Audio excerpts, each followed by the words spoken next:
Yo, mungkin kalian udah notice ya, kalau salah satu lini laptop buat kerja favorit K2G adalah HP Pavilion Aero 13. Karakter laptopnya selalu simple, ringan, dan biasanya punya tenaga yang cukup kencang. Well, di HP Pavilion Aero 13 2023 ini, soal tenaga yang cukup kencang tadi kena upgrade. Sekarang, CPU-nya pakai Ryzen 7 7735U dengan iGPU Radeon 680M. Sekali lagi gue ulang ya, 680M cuy. Apakah kalian siap buat HP Pavilion yang lebih bertenaga? Yuk kita bahas.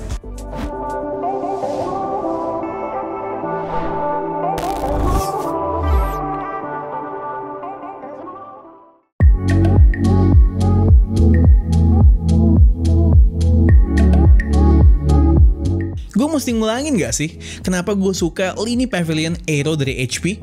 Seperti namanya, Aero. Lini laptop yang satu ini memang menawarkan laptop yang ringan. Untuk seri terbaru ini, beratnya sedikit di bawah 1 kilo. Ditenteng-tenteng kemana tuh ya nggak berasa. Bahkan diangkat pakai 2 jari, easy. Mungkin kalian yang kerjaannya selalu di office dan nggak kemana-mana, pasti mikir bahwa keringanan dari sebuah laptop itu berada di prioritas kesekian. Sedangkan buat gue, yang always mobile, soal berat dan battery life berada di prioritas atas. Pavilion Aero 13 ini ringan, namun solid dan kokoh berkat material magnesium alloy di bodi utamanya. Secara tongkrongan, bahasa desainnya itu masih sama seperti rilisan sebelumnya.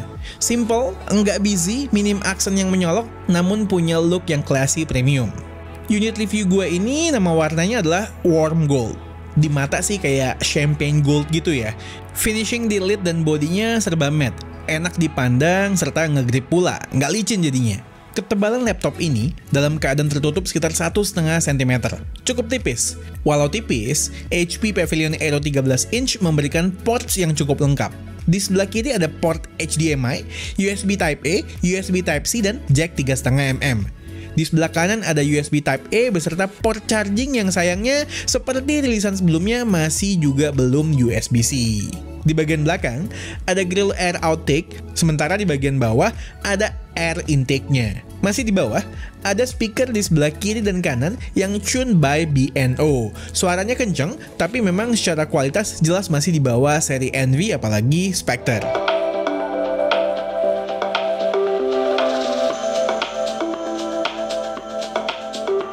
Dalam keadaan lid terbuka, bodi belakangnya keangkat oleh lidnya. Plusnya adalah ngetik jadi lebih nyaman karena jadi angled gitu keyboardnya. Lalu sistem pendinginnya juga lebih efisien karena air intake-nya dari bawah itu lancar. Oh ya, hinge atau engselnya solid ya, dan bisa dibuka sampai sekitar 120 derajat. Kalau di rilisan tahun lalu, layar 13,3 inch-nya punya resolusi QHD, sekarang turun jadi Full HD dengan rasio 16:10.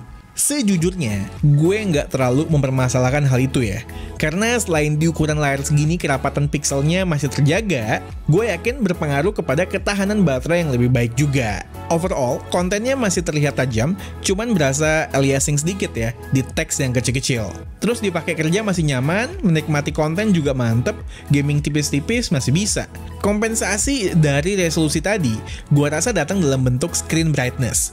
Layarnya terang banget, peak brightness-nya kurang lebih 450 nits. Artinya yang sering kerja di luar kayak gue, open air sambil ngopi pula, bakalan berasa nyaman banget. Di Sikon outdoor begini, anti-glare coating-nya juga ngebantu ngurangin pantulan-pantulan cahaya yang mengganggu. Nice, jangan lupa, secara look, bezelnya yang serba tipis semakin memanjakan mata, serta menjadikan laptop ini cukup compact. Dengan 100% sRGB, untuk content creation juga mantap. Warna akurat, displaynya tajam, pas lah pokoknya. Upgrade di sisi tenaga cukup berasa di sini. AMD Ryzen 7 5800U yang dulu sudah powerful, sekarang digantikan AMD Ryzen 7 7735U yang lebih ngebut, which disokong dengan iGPU Radeon 680M yang lebih kencang dari Vega 8 maupun Intel Iris Xe. Ekspor video 3 menitan dari timeline 4K yang full lumetri color, outputnya ke 4K juga, cukup 4 menit. Perlu dicatat, ini kondisi belum dirender dulu ya sebelumnya, straight out of timeline. Lalu buat ngedit-ngedit foto, baik di Photoshop dan Lightroom sih ya nggak ada problem sama sekali, lebih dari cukup lah. Terus buat yang nanya gaming, main eFootball 2023 pada settingan terendah bisa 60 fps. Sementara Football Manager pada settingan medium bisa dapat 60 fps. Kalau Valorant gimana? 120 sampai dengan 170 fps mudah banget kita dapetin pada settingan low. RAM-nya yang udah 16GB LPDDR5 onboard juga mendukung multitasking yang top sekalipun yang dibuka aplikasi-aplikasi yang berat. Oh ya, unit gue ini datang dengan storage SSD 1TB PCIe NVMe M2. Untuk content creation aja aman. Dipakai buat spreadsheet maupun word processor, apalagi. Riset untuk buat script, buka puluhan tabs di browser sambil ngetik di Word, nggak ada masalah sama sekali di sini.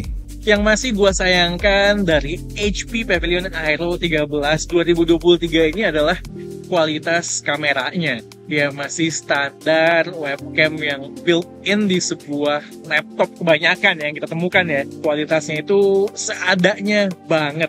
Resolusinya 720p. Untungnya masih ada fitur HP Enhanced Lighting yang bisa menyulap layar menjadi sebuah ring light. Itu ngebantu banget ya saat kita meeting di kondisi ruangan yang cahayanya itu kurang memadai. Not bad lah ya, sedikit banyak bisa menaikkan kualitas gambar. Yang menurut gue oke, justru mic-nya. Teknologi noise cancellation di mic-nya ini yang bisa kita akses melalui aplikasi Beno bekerja dengan cukup baik menurut gue. Bisa membuat suara kita jadi stand out di tengah noise di sekitar kita yang lumayan banyak. Keyboardnya punya feedback yang jelas namun empuk dan punya traveling distance yang cukup antar keysnya. Ngetik malam-malam juga nggak ada masalah karena udah ada two-stage backlit keyboard.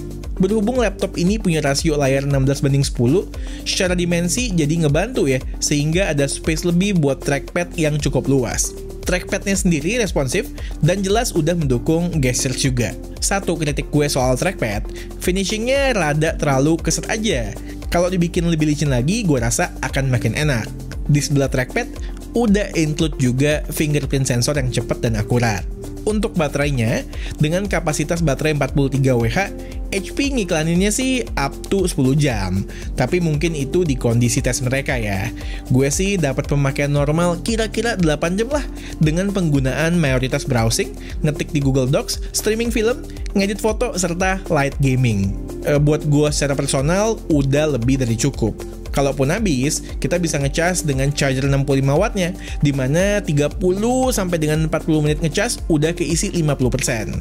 Untuk OS bawaan, ya jelas, udah termasuk Windows 11 Home dong. Nggak cuman itu, udah include juga Microsoft Office Home and Student dari pabrikan. Nice. Terakhir, untuk pembelian laptop HP Pavilion Aero 13 inch sudah dilengkapi dengan ADP alias Accidental Damage Protection selama 2 tahun. Detail lengkapnya bakalan gue taruh di deskripsi.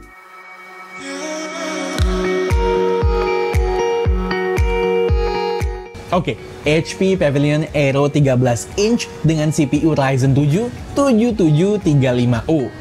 Laptop ini dibanderol dengan harga 15,499 juta rupiah. Kalau melihat apa yang ditawarkan, laptop ini termasuk good deal. Laptop yang satu ini mengedepankan portabilitas yang maksimal, namun tetap menjaga performa agar bisa digunakan di berbagai situasi. Artinya, laptop ini cocok buat orang-orang yang punya kerjaan serba mobile. Dan in general, buat orang-orang yang bermasalah buat bawa laptop berat kemana-mana. Kalau yang menawarkan opsi harga lebih murah, jelas ada. Tapi yang menawarkan paket komplit seperti ini mungkin masih sedikit. Palingan kalau ada yang gua sayangkan adalah output audio dari speakernya. Biasa banget aja gitu.